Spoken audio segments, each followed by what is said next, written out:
কোন দলের পক্ষ থেকে জনগণের অধিকাংশ অংশের যৌক্তিক দাবিকে তুচ্ছ-তাচ্ছিল্য করা হচ্ছে। বলা হচ্ছে পিআর পদ্ধতি জনগণ বোঝে না, পিআর পদ্ধতি খায় না গায়ে লাগায়। কোন জনগণ পিআর পদ্ধতির পক্ষে ঐক্যবদ্ধ হচ্ছে। প্রত্যেকটি ভোটারের ভোটের মূল্যায়ন, কালো টাকা, পেশি শক্তি, মনোনয়ন বাণিজ্য রোধ করে একটি উন্নত মানের কোয়ালিটি পার্লামেন্টের জন্য আধুনিক বিশ্বের 91টি দেশে এই পিআর পদ্ধতি চালু আছে। নির্বাচন সামনে রেখে জোরে সোরে প্রস্তুতিতে ব্যস্ত বাংলাদেশ জামায়াতে ইসলামী। একই সাথে জুলাই সনদ বাস্তবায়নের আইনি ভিত্তি সহ 5 দফা দাবিতে সরব রয়েছে রাজপথে। এরই মধ্যে মিত্রদের সঙ্গে নিয়ে বিক্ষোভ গণমিছিলের মতো কর্মসূচি পালন করেছে দল। আদায় এবার নতুন কর্মসূচি ঘোষণা করল জামায়াত। 5 দফা দাবি বাস্তবায়নের লক্ষ্যে জামায়াতে ইসলামী 10 অক্টোবর সারা দেশে গণমিছিল কর্মসূচি ঘোষণা করেছে। একই সাথে আগামী 12 অক্টোবর দেশের প্রতিটি জেলা প্রশাসকের কার্যালয়ে স্মারকলিপি পাঠাবে দল। এ প্রসঙ্গে সামাজিক যোগাযোগ মাধ্যম ফেসবুকে দেয়া এক বিবৃতিতে দলের সেক্রেটারি জেনারেল অধ্যাপক মিয়া গোলাম পরোয়ার বলেন, তারা সবসময় এমন একটি নির্বাচন চায় যা হবে অবাধ, সুষ্ঠু, নিরপেক্ষ এবং ভয়ভীতিমুক্ত। দর্শক যে যেখানে আছেন আশা করি ভালো আছেন। এই মুহূর্তে পাওয়া সবচাইতে বড় ব্রেকিং নিউজ, পিআর পদ্ধতি সহ 5 দফা দাবিতে আবারও রাজপথে ঝাঁপিয়ে পড়েছেন বাংলাদেশ জামাত ইসলামী দল সহ আরো অন্যান্য দলগুলো।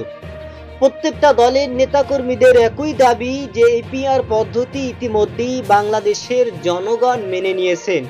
সুতরাং সরকারকে পিআর পদ্ধতিতে নির্বাচন দিতে হবে এবং তাকে পিআর পদ্ধতি এই সিস্টেম মেনে নিতে হবে।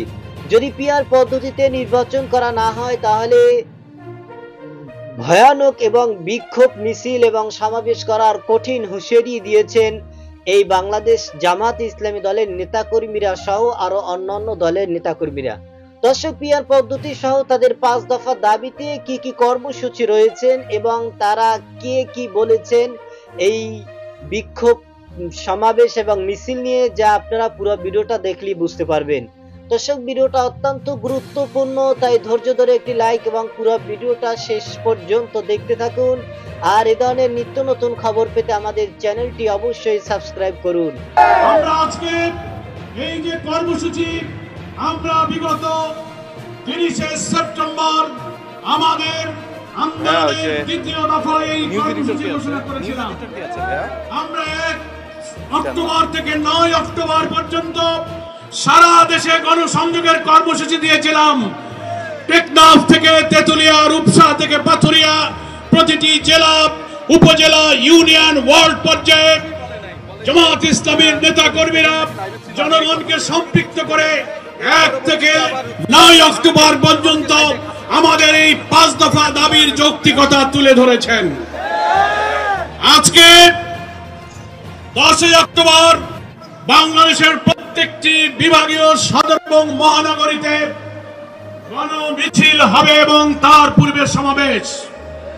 আগামী 12 তারিখ বাংলাদেশের সকল জেলা পর্যায়ে বিক্ষোভ মিছিল সহকারে জেলা প্রশাসকের কার্যালয়ে মাননীয় প্রধান উপদেষ্টা বরাবর স্মারকলিপি পেশ করার কর্মসূচি রয়েছে।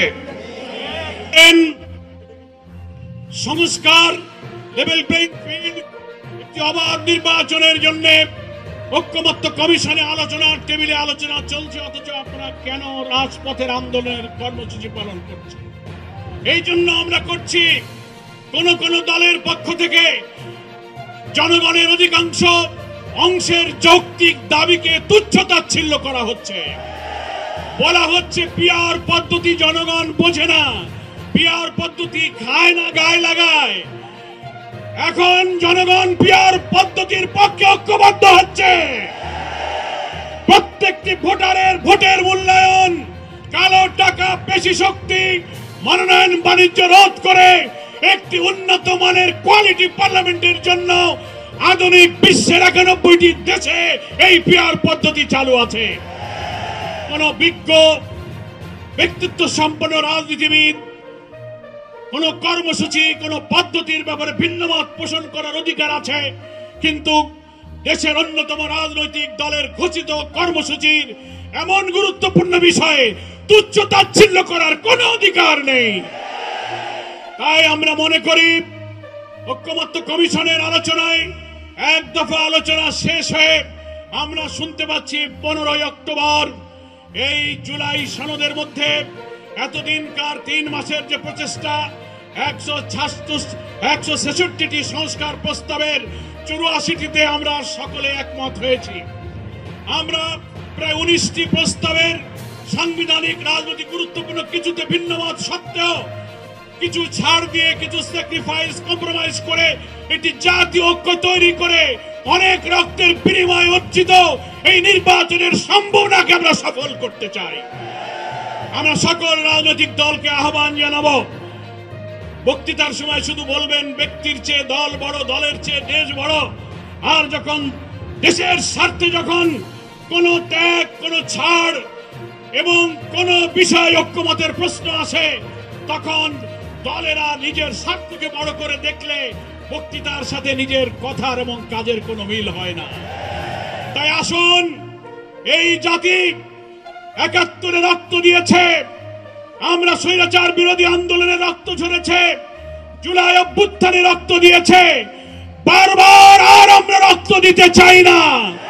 আমাদের সন্তান তরুণ সমাজ প্রায় 1400 ছাত্রের জীবন দিয়ে 30,000 মানুষ আহত হয়ে আমাদেরকে যে ঋণের দায়ে আবদ্ধ করেছে, নতুন বাংলাদেশ একটি অবাধ নির্বাচনের মাধ্যমে মানবিক বাংলাদেশ তৈরি করে তাদের স্বপ্ন আমাদের পূরণ করতে হবে। কোন তালবাহানা, ব্যক্তি স্বার্থ, দলীয় স্বার্থে যেন ঐক্যের প্রচেষ্টাকে আমরা বিঘ্ন না ঘটাই, সকল দলের প্রতি আমাদের সে আহ্বান থাকবে। আমরা এখনো দেখতে পাচ্ছি নির্বাচনের আগে লেভেল প্লেইং ফিল্ড কোথাও মানা হচ্ছে না। থানার ওসি সাহেব, ডিসি সাহেব, ইউনো সাহেব, সচিবালয়ের কর্মকর্তা এবং আমলা যারা আছেন, ইভেন আমাদের অন্তর্বর্তীকালীন সরকারের উপদেষ্টাদের মধ্য থেকে অনেকের ভূমিকা এখনো জাতির সামনে প্রশ্নবিদ্ধ। কোন বিশেষ দলের প্রতি দুর্বল হয়ে কারো চাপে মাথা নত করে প্রশাসনে কোন দলের পছন্দের লোককে বেছে বেছে পদায়ন করে নির্বাচনকে প্রভাবিত করার অপচেষ্টা অব্যাহত আছে। এগুলো বন্ধ করে নির্বাচনের মাঠকে সমান সমতল করতে হবে।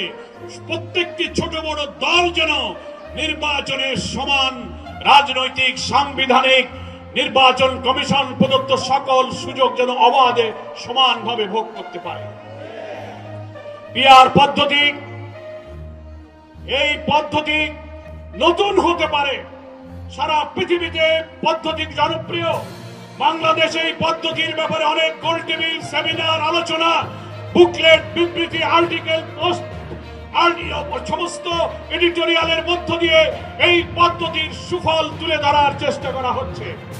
আমরা সরকারের কাছে, ঐক্যমত্য কমিশনের কাছে বলবো, জুলাই সনদ স্বাক্ষরের সময়ের আগে আপনারা পিআর পদ্ধতির ব্যাপারে একমত হয়ে পিআর পদ্ধতি বাংলাদেশের বিএনপি দল ব্যতীত বাকি সকল দলই এই পিআর পদ্ধতিতে নির্বাচন করতে তারা ঐক্যমত পোষণ করেছেন। শুধুমাত্র বিএনপি তারা কোনোভাবেই পিআর পদ্ধতি চায় না, তারা পিআর পদ্ধতি বোঝেও না এবং তারা বলে যে দেশের মানুষ পিআর পদ্ধতি জানে না এবং বোঝে না, সুতরাং আমরা পিআর পদ্ধতিতে নির্বাচন করব না। এদিকে গণভোটে দেখা গেছে বাংলাদেশে প্রায় 80% মানুষ তারা পিআর পদ্ধতিতে নির্বাচন চায়, কারণ পিআর পদ্ধতিতে নির্বাচন করলে বাংলাদেশে আর কোনো সরকার ফ্যাসিস্ট হয়ে উঠতে পারবে না, পাশাপাশি কারো ভোট নষ্ট হবে না। তাছাড়া একটা ভোটের কারণেই কিন্তু দেখা যায় একজন প্রার্থী সে জয়ী হয়ে যায় আর একজন প্রার্থী সেরকম ভাবে পরাজয় লাভ করে। সুতরাং সে কারণেই পিআর পদ্ধতি বাংলাদেশের যত ধরনের ইসলামী দল আছে এবং ইসলামী দল সহ অন্যান্য দল তারাও কিন্তু এই একই মত পোষণ করেছেন।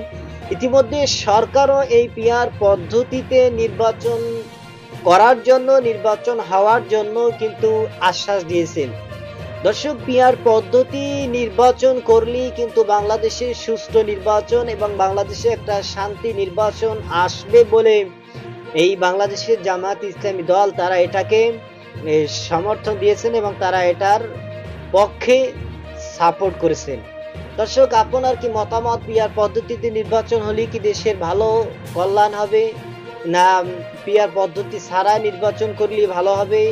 আপনার মন্তব্য এবং কমেন্ট আমাদের কমেন্ট সেকশনে সেটা অবশ্যই জানাবেন। আজ এ পর্যন্তই। সুস্থ থাকবেন, ভালো থাকবেন। দেখা হবে আগামী কোনো ভিডিওতে, কথা হবে নতুন কোনো বিষয় নিয়ে। সে পর্যন্তই ভালো থাকবেন। খোদা হাফেজ।